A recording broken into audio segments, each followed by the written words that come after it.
Good morning, Revolution, everybody, and welcome to our program this morning. Pooja, good morning. Happy to see you. Hope that baby girl is doing fine. Looking forward to meeting her. Anita, good morning. Cameron, Morning. great to see you again. We have a lot to talk about this morning. Our subject is labor, peace, and the 2024 election. Is peace winnable this time around? If so, why? If not, why not? So let's get started. Um, Cameron, let's start with you. At the convention, in the main report, we talked about the issue of political independence, the political independence of the working class. And one of the things that we've been trying to do is to re-engage the discussion of basics, Marxist basics. And Lenin argued once that the most important idea in Marx, if you don't get anything else, get this, and that is the role of the working class in achieving the political independence of the working class in the fight for a new society, right? That is the leading role of the working class in the fight for a new society. And there are many different forms that political independence can take. Um, Trade unions have their own independent political structures. They have their own get out the vote effort. They have their own fundraising and so on and so forth. Uh, but before that, hopefully, they have to take, you would expect, an independent posture with respect to the two main political parties, you know? Um, Now, the main report to the convention says, if you remember, Cameron, it points out that the trade union movement took a position independent of MAGA. Is that a form of political independence, or were we just being delusional, in your opinion? I say that because a few weeks later, the Teamster president went to the GOP convention and spoke, in which he gave a formally independent speech, but actually it might have been something else. What do you think, Cameron? I think you're right, and I think the party's right in our proposition that the working class is exerting political independence by coming out against the far right, and specifically Project 2025. When I was at the CBTU convention in Houston earlier this year, that was hammered over and over and over again is Project 2025. We have to defend our trade unions. We have to defend the right to organize.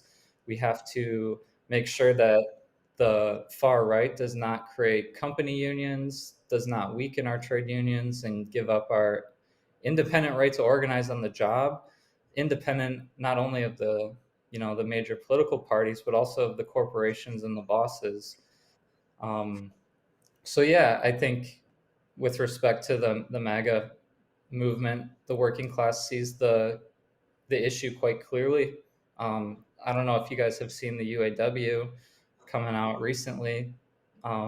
They filed federal labor charges against Musk and Trump for breaking labor law. They have come out with propaganda videos specifically against Trump and Project 2025 and how terrible that would be for the working class, not only for auto workers, but the union movement as a whole. And they're doing this independently of the major political parties.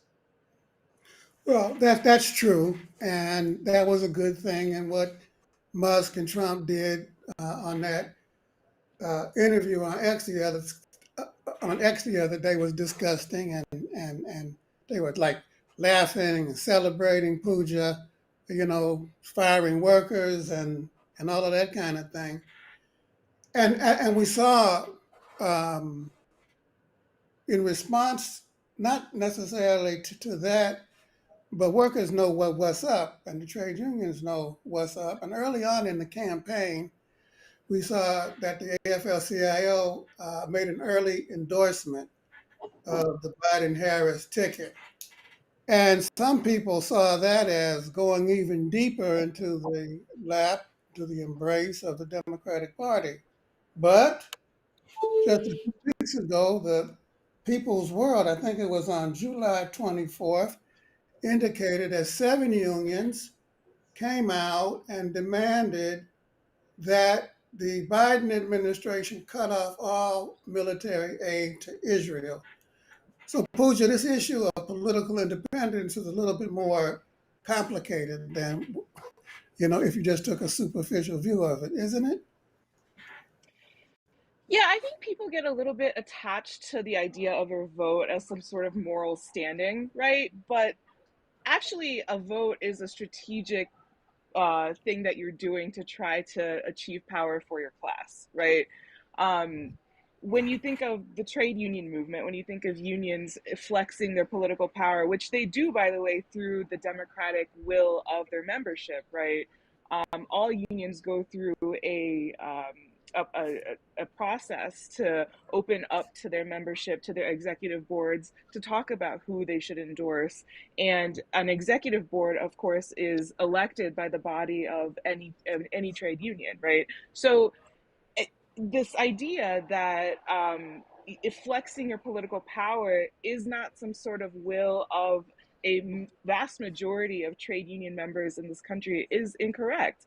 I also think that folks should really walk away from this idea that, like I said, that a vote is like a moral stance, right? A vote is nothing more than you saying, okay, I believe that I can have more power for my class through this position or this party or this candidate, and it is not an inkling of what my exact politics are. So for me, obviously, voting for the Harris Waltz ticket now, it makes sense because the NLRB is under attack by Trump, by Elon, by the right wing, by MAGA, and my class, my union, the work that I do is not going to be further harmed by taking away. Like, we don't have to also fight for the existence or the validity of our movement. As well as fighting fascism, right? So to me, it just makes more sense strategically to do the thing that helps our class the most. It's not a moral stance. I saw this post on either Instagram or Facebook, I forget which. It's not a Valentine, It's not a love letter.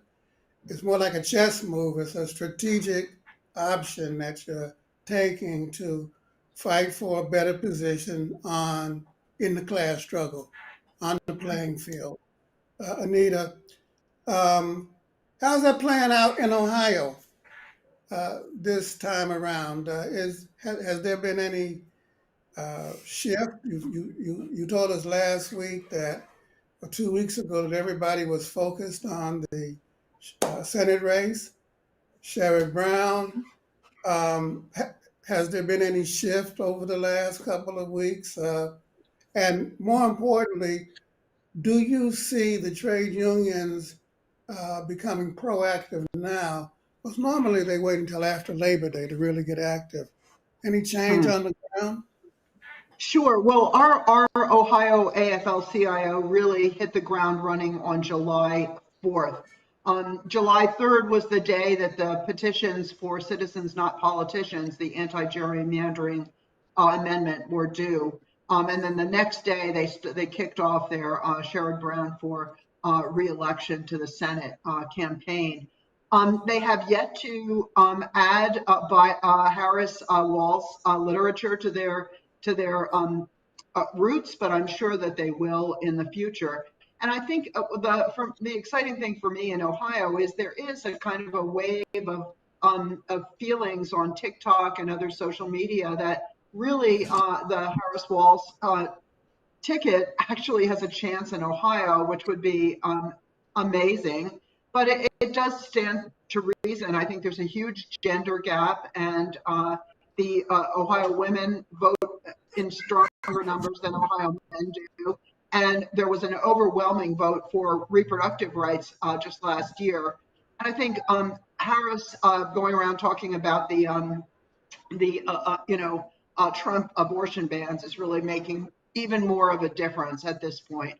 But I'm sure that the unions are behind this campaign and will come through. And I know that our party really condemned Sean O'Brien speaking to the Republican National Convention, but I somehow really feel like maybe he was trying to take an independent, uh, show his independence as a trade unionist. And I hope that the Teamsters will, now that O'Brien has recognized Trump as an economic terrorist, I hope that the Teamsters will come out and endorse Harris Walz. We'll argue about that some other time. Okay. We'll argue about that some other time, Anita. I always But for this morning, Cameron, okay, there are domestic issues which are vitally important to us. There's abortion rights, there's voting rights, there's the PRO Act, labor rights, there's the environment, and so on and so forth. But we are also an internationalist party. And solidarity with working people around the world has to also be at the top of our concern.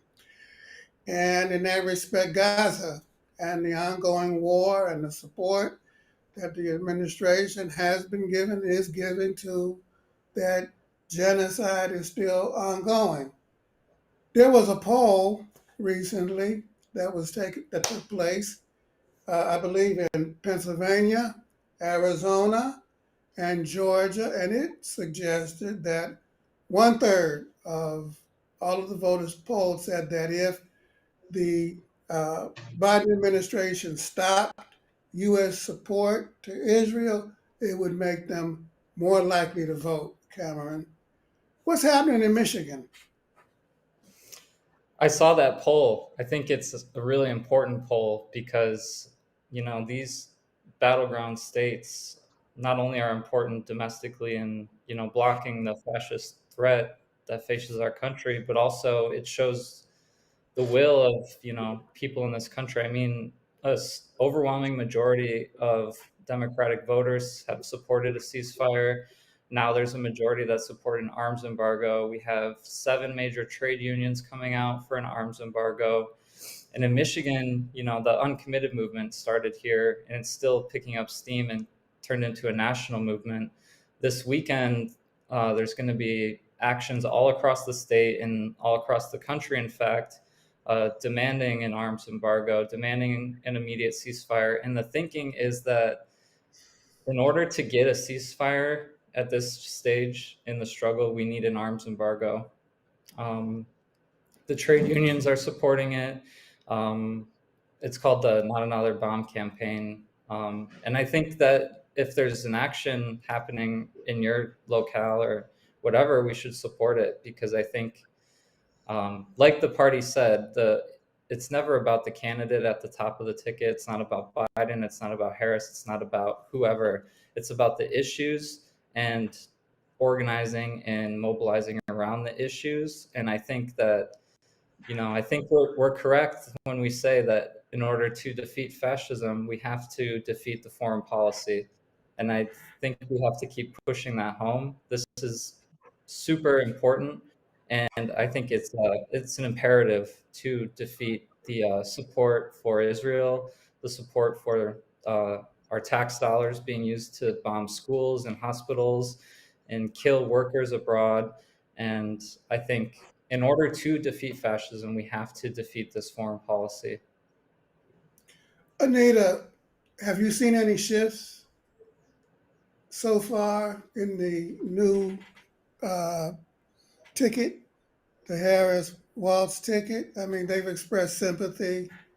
They said that we respect the views of the uncommitted, and we hear what you're saying. But then the other day, they sold $20.3 billion new arms sale to Israel. What's it going to take? I wish I knew, Joe. I mean, I think the new administration of Harris and Walz would be a little bit different than Biden. I think Biden's Israel policy was so frozen in the past, and really from the 80s, or even earlier. I think it was really hard for Joe Biden in particular to really shift his thinking.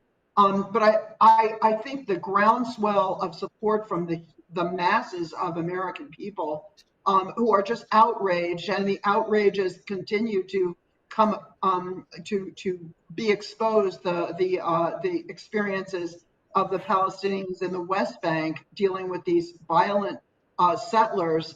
It's just really, I think the news cycle won't stop. We'll keep beating that groundswell of interest in at least recognizing. I mean, even recognizing the human rights of everybody involved really will mean we have to change our policies vis-a-vis Israel, and especially how we're funding their military. And I think there is a chance for some movement there, because a new administration, not a second Trump administration, would be more open to negotiation and more caring about what's going on over there in terms of human rights. You know, Pooja, you talked about Project 2025 and the danger that it poses. One of the things that's coming out more recently, in addition to the more open aspects of the war on women, is, and this was kind of the first evidence of it was when J.D. Vance made that awful and disrespectful and misogynistic comment about cat women, was that they are trying to suppress the birth rates of women of color, and they're trying to social engineer the birth rates of white women, because there's this fear that people of color are going to overtake the white population, as if the struggle is about white versus people of color. And so there's this very racist and chauvinistic dimension to this campaign, you know. And I'm just wondering if you see that, and that this is something that we have to continue to push forward as we're talking about the election, particularly given the fact that over half of the workforce in this country are composed of women. Yeah, I think one of the great ironies of JD Vance saying these sorts of racist, chauvinistic things is his wife is Indian, and I'm also from Ohio and well familiar with the nonsense that JD Vance has been espousing for so long. He, calls himself an Appalachian. He calls himself, a hillbilly, right? But he is none of those things. He's not an Appalachian. He's a fake venture capitalist held up by Elon Musk, right?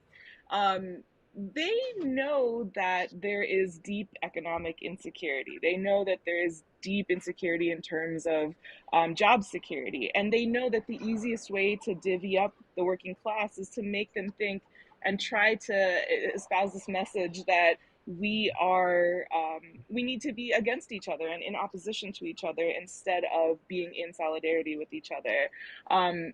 I think, this attack on women is just another example of an attack of one sector of the working class that they're trying to use to pit against each other. Unfortunately for them, I think, the message is not landing quite the way that I think that they thought it was going to land. A lot of people are viewing JD Vance and things that he's saying as weird, right? Like that's what Tim Walz is coming out and calling these folks, which I love, frankly, because they are weird, and we should call that out, and we should be like, what are you talking about? This is not what normal people think. This is not what the working class thinks. The working class is worried about putting food on the table, you know, and having a roof over their heads. They're not worried about whether some people are having kids or not. And in fact, a lot of people are choosing not to have children now. As someone who literally just had a child a few months ago, it's an expensive process. There's a lot that goes into having to provide for children. And that's one of the inherent things about being a human. We want to procreate. We want to have a next generation. We want to provide things for our children. And attacking people in this very basic sense is not going well for them. So, you know, I think they're trying all these different tactics, and they're going to continue to try to attack people like Kamala, for example, in these really misogynistic ways. But I don't know that it's going the way that they think that it's going, to be honest. No, it seems to be backfiring. And there's nothing wrong with having a cat or cats, plural, or dogs. That's another thing that they're complaining about, people who have dogs, you know. Next thing it'll be canaries, you know, or your pet hamster or iguana. Who knows where they will stop. But Cameron, we got into an interesting discussion yesterday because all of this has to do with the relative strength of the working class and the trade union movement, and whether it's increasing or, you know, taking a step back. And if you were to compare today to this time last year, would you say that the trade union and working class movement is stronger or relatively weaker, or about the same in your opinion? And what would be indications of it? It's a large question, Joe. Well, last year we had a huge upsurge of national strikes or potential strikes. You know, we had the stand-up strike, we had the SAG-AFTRA strike, the hospital workers in California. We had a potential strike at UPS, but that doesn't mean that the working class has stopped mobilizing. I think we're mobilizing in different ways, and a big way that we are mobilizing is on the question of ceasefire and arms embargo now. So I think we're becoming more mature, if that makes sense. Whether or not we're stronger or weaker in terms of numbers, I don't really necessarily think the union density has shifted in the past year so much to make like a quantitative leap, if you say. But I do think politically we are exercising our independence, specifically on the question of foreign policy and also on the question of the stakes in the elections. I mean, we have Sean Fain, an auto worker and now president of one of the largest unions, specifically talking about class antagonisms, specifically saying the working class versus the billionaire class. And that is a huge qualitative shift. And I think it's really energizing people, because now we don't have to hear that nonsense about the middle class and unions building the middle class, blah, blah, blah, blah, blah. No, it's the working class building society. It's the working class leading society, and it's the working class that will save society in the end. And I think that's an important shift in, just like, I guess, the dominant narratives. I wish more union leaders would catch on and starts calling us working class and not, the middle class, but we'll see. It's up to the rank and file to keep pushing. Well, that labor network, those 7 unions that came out for a ceasefire, Anita, said that they represent close to half of the organized trade union movement. So that's a good start. But same question to you. Are we stronger today than we were a year ago, or weaker? Anita? I think we're stronger today than, sorry, I do think we're stronger today than we were a year ago. I think especially the events of the last year, and I think the auto strike was a huge part of that. And I agree with Cameron 100% about the ramp up in language that Sean Fain has brought to it. Not only the working class versus the billionaire class, but also with his demands for ceasefire and then demand for demilitarization and stopping sending military aid to Israel. Fain was talking about the international working class and caring about all working people, no matter where they live. I think that's really an extraordinary step forward. So I think that kind of language and just the groundswell of support. And I look back, even like 4 years ago, I think I wrote something for the cpusa.org or People's World or something, showing that really there has been an increase even back in 2020 of people's confidence in unions. They recognize there's more and more recognition that household income goes up 15 to 20% if it's a union household compared with a non-union household. And of course, even non-union workers get a benefit, as the non-organized auto workers found out this year. Even non-union workers, if there's a union action in their industry, they get a benefit from it. So that more and more people are recognizing that, and the union movement is moving into more and more different directions. I know in Ohio we have librarians and museum workers left and right really unionizing, and it's empowering everybody and recognizing that solidarity and the real power it can bring. Ruja, what would you say? Stronger today or weaker? Well, as a professional labor organizer, I would love to say that we are getting stronger, but it's true, we are. And I think you can tell that because the attacks on organized labor are going up, right? When you see the attacks on the NLRB, for example, Elon Musk, I keep bringing up his first name, but, he is part of this lawsuit to try and reduce the power and the impact of the NLRB. And the NLRB, the NLRA, these things are, they were a compromise anyway, and the bosses seem to have forgotten that, which is an interesting place for us to be right now. Labor peace is a compromise, and the reason why the NLRA came into existence to begin with is because we were taking on the bosses in ways that they did not appreciate. So things that they've forgotten is that the working class is strong and the working class is united, and it doesn't matter how much money you throw at the processes to try and reduce our power.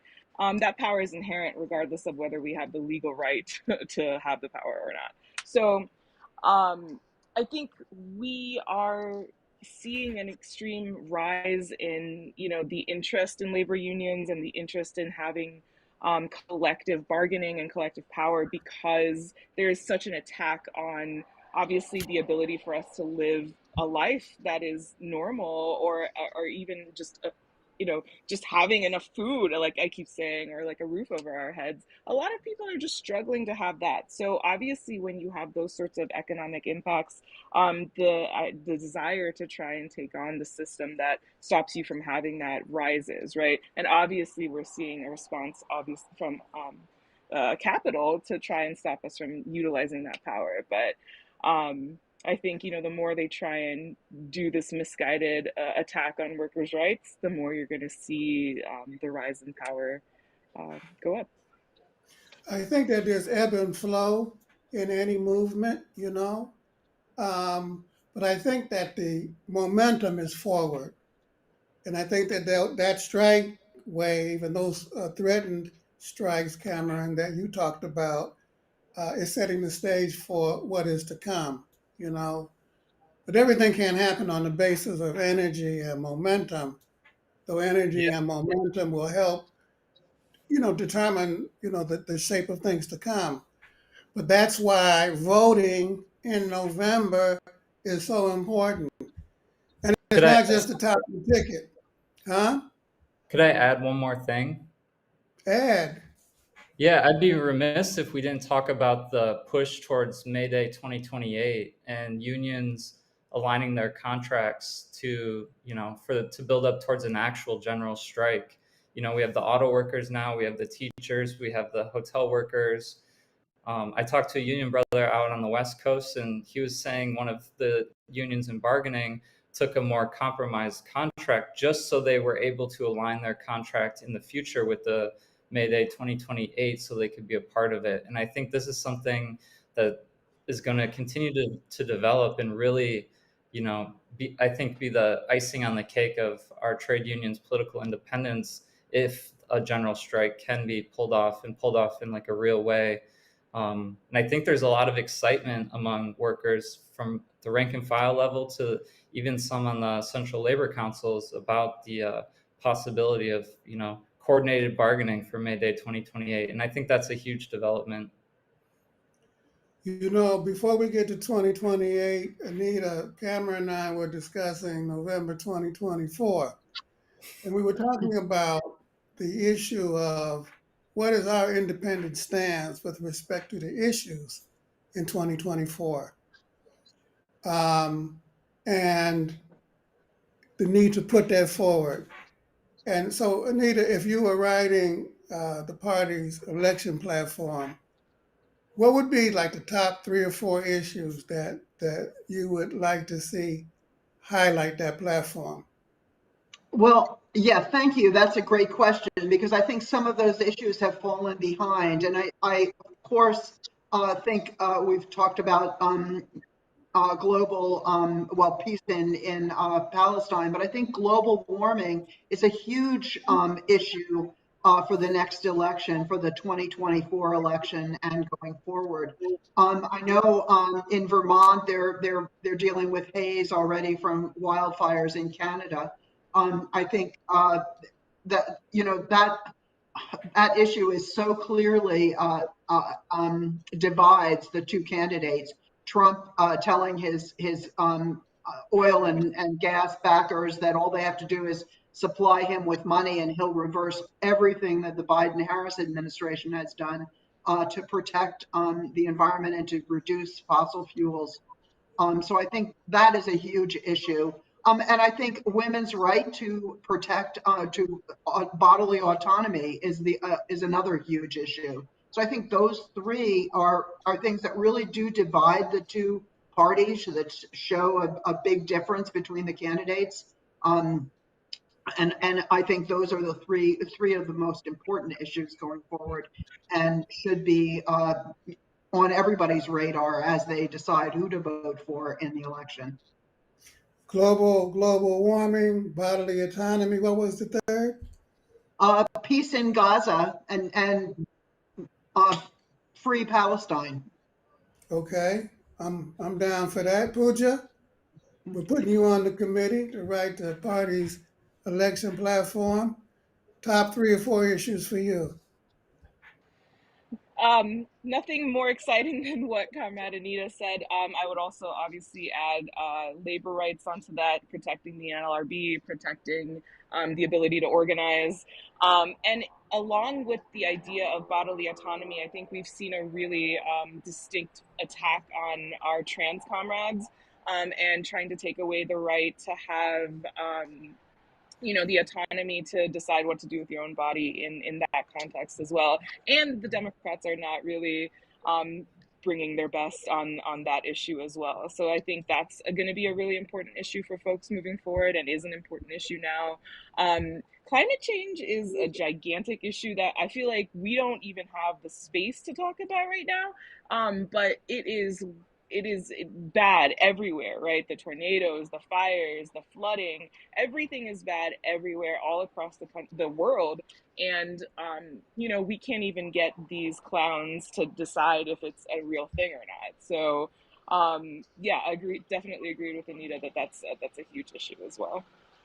So, Cameron, we got global warming, we got bodily autonomy, we got protecting the NLRB, trans rights. You get to add 3 more.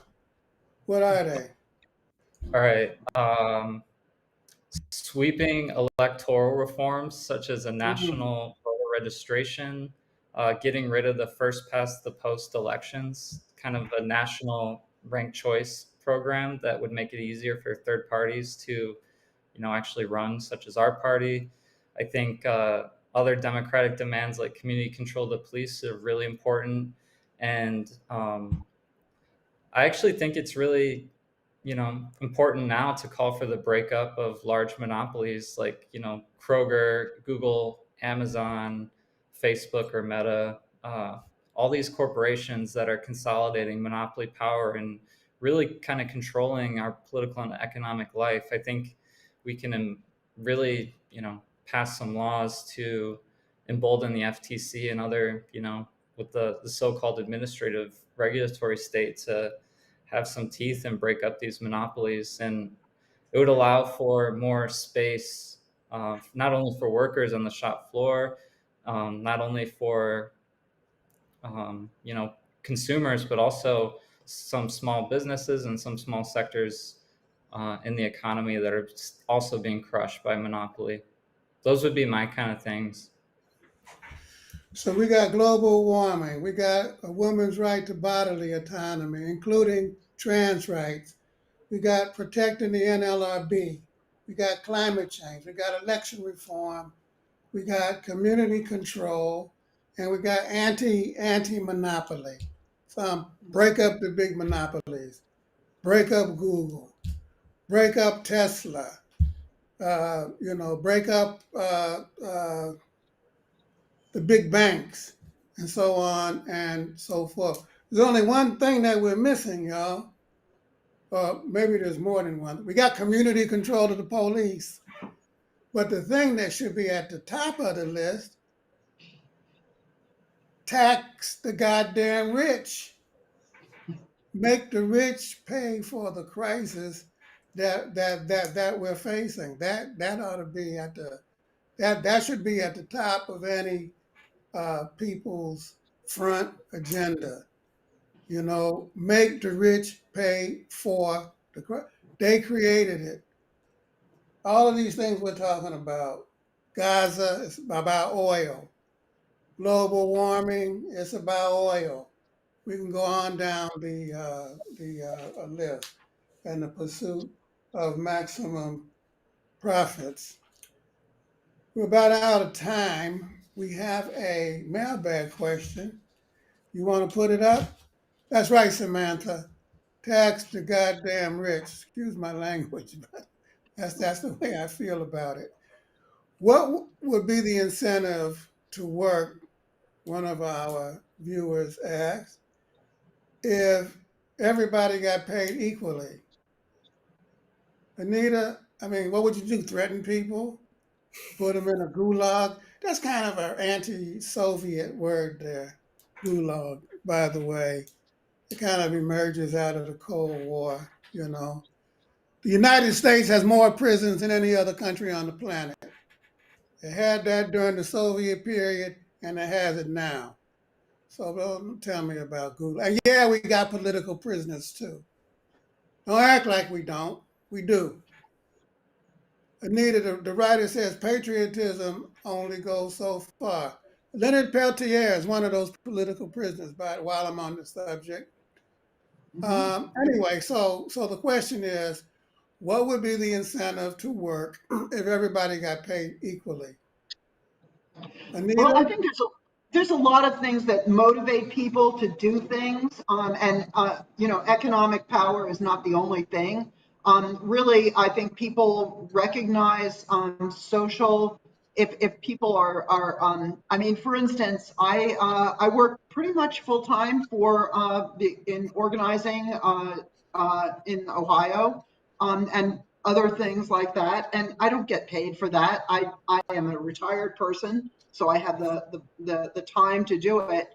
But I do it because I am dedicated to the cause and motivated to help my fellow human beings achieve a different society. So I think there are incentives that can be built into structures that give people benefits, social benefits, and just recognition of their contributions, that becomes important. And once everybody, this person suggests that everyone would be paid equally, that would mean they would have an equal, they wouldn't be struggling to, as Pooja said, put money on put food on the table and a roof over their heads. So I think that would be really, I think that would go a long way. So thanks. All right. Pooja, how would you answer that question? If everybody, what would be the incentive to work if everybody got paid equally? Hard to feel like this question is coming in good faith. I have to put that out there. But to me, this is unfortunately sort of like a gross misunderstanding of humanity under capitalism, right? Like, humans like to be productive. Humans like to do things. Humans like to serve their community. Humans like to be in community. Humans like to create art. Humans like to make music. Humans like to have they like to make things. They like to be a part of something, right? And so if we take away the economic incentive to create, to produce, then that leaves us the freedom to do what we want. It's not about exactly this comment that just came up. It's not about patriotism. It's about community. That's exactly right. When you take away the linking of our ability to provide for ourselves to our ability to produce anything, then you deeply delve into what it means to be a human being, which is the thing that we've walked away from under capitalism. It's the thing that we are all seeking. And the reason I would go as far as to say why there's so much depression and sadness and anxiety in the world today is because we're so far removed from what this concept of being a human being really is, which is really, really lovely. Cameron, you get the last word. I mean, what already hasn't been said, I would just kind of summarize and be like, well, we all want safe and clean streets. We want good roads. We all kind of want, to advance our technology and even public transit. I would love to be able to take a train to Chicago and not have it take 6 hours. It'd be great if it took like 45 minutes. And we need workers to build these things. We want good hospitals. We want good bridges. We want, like I said, clean and safe communities. And I think that is an incentive in and of itself, a collective understanding and desire to live in like a communal or a community-oriented society. So yeah, I mean, I don't think people are lazy. I don't think people don't want to work. I think Pooja hit it right on the head. People want to produce things. People want to be productive. And if you remove the profit incentive, we can produce things that we all collectively want and need and make it truly reflective of our class and not the ruling class. Because all the ills in society, that's like you said, Joe, they caused it. Those are their ills. Our society would be fundamentally different. So that's what I'd like to add. I agree with the other panelists completely. I would only add one thing, and that is that the question displays a fundamental misunderstanding of what socialism is about. It's not about paying everybody the same. There was a word that was used for that. They called that leveling, paying everybody the same. That's not what socialism is about.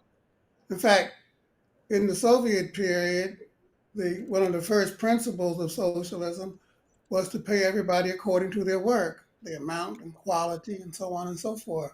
So there are differences in pay scales under socialism, and that's natural, kind of depending on your skill set and the amount that you contribute to society. And I guess that would be worked out and in the course of figuring out the relationships between planning and market forces under a socialist society, which is composed of a government run by working people who then will figure out how goods and services are distributed.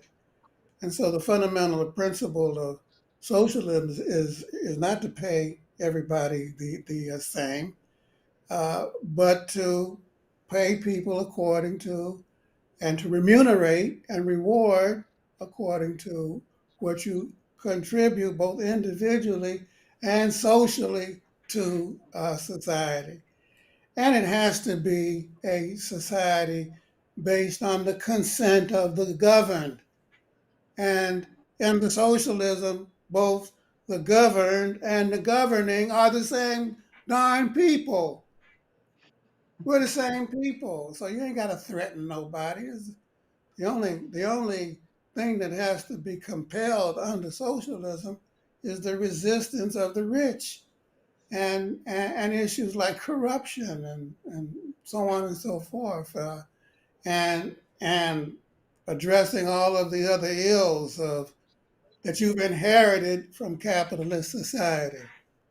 And unfortunately, we got way too many. We got a big mess to clean up. But for socialism to come about, it has to be on the basis of the will of the working class majority and the popular expression of that will. So maybe we need to go back to basics on what socialism is too. Great discussion today. Thank you, Pooja. Thank you, Cameron. Thank you, Anita. And by the way, I love your haircut, Anita. You know, Thank you. very nice. We will see everybody next week. We'll see some of you in the protest next week in Chicago at the Democratic Convention. That will be the site. Going to be big demonstrations around Gaza. We join with others in demanding an end to military support for Israel. We demand an end to the genocide. We support not another bomb, not another sale. And by golly, don't forget to register and vote and do it up and down the ticket, up and down the ticket, and protest while you do it. Thank you very much. See everybody next week, same time, same station. Until then, stay strong, stay safe, stay in the fight, and give that little girl a kiss for me, Pooja. Y'all take care.